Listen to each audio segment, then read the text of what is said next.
A level physics වල තියෙන පාඩමක්නේ ඝර්ෂණය කියලා කියන්නේ. ඔය ඝර්ෂණයේ පාඩමේදී ඝර්ෂණ බලය හොයද්දී ගොඩක් ළමයි කරන common mistake එකක් පෙන්වන්නයි යන්නේ.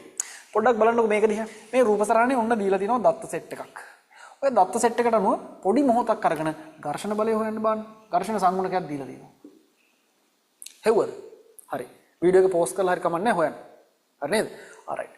ඔයා හෙව්වේ ඝර්ෂණ බලය නේද? F සමානයි μr. μ කියලා කියන්නේ 0.8යි. R කියන්නේ 100යි. එහෙනම් 80යි තමයි උත්තරේ. ඔහොම හෙව්වනම් මේක වැරදි. හොඳට මතක තියාගන්න F සමානයි μr කියලා දාලා හොයන ඝර්ෂණ බලය. විශේෂයෙන්ම ස්ථිතික වෙලාව, ඒ කියන්නේ වස්තුව චලනය වෙන්නේ නැති වෙලාවක නම් F සමානයි μr කියලා දාපුවාම ඔයාට එන්නේ සීමාකාරී ඝර්ෂණ බලය මිසක් හැම වෙලේම ක්‍රියා කරන ඝර්ෂණ බලය නෙමෙයි. සීමාකාරී ඝර්ෂණ බලය කියලා කියන්නේ ස්ථිතික ඝර්ෂණ බලයේ උපරිමයගේනේ. ඉතින් මේවාට ආවේ සීමාකාරී ඝර්ෂණ බලය.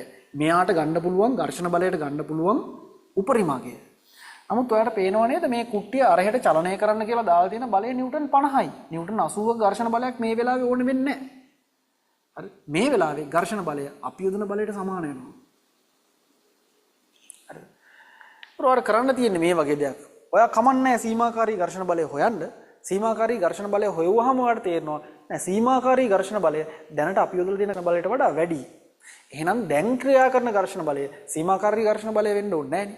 අපි යොදන බලයට සමාන ඝර්ෂණ බලයක් තමයි දැන් ක්‍රියා කරන්නේ. වස්තුව නිශ්චල වෙන්නේ එහෙමයි.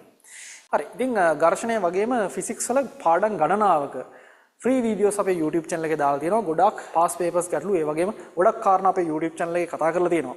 ඇවිත් බලන්න. නදීෂාන් ගුණවර්ධන ෆිසික්ස්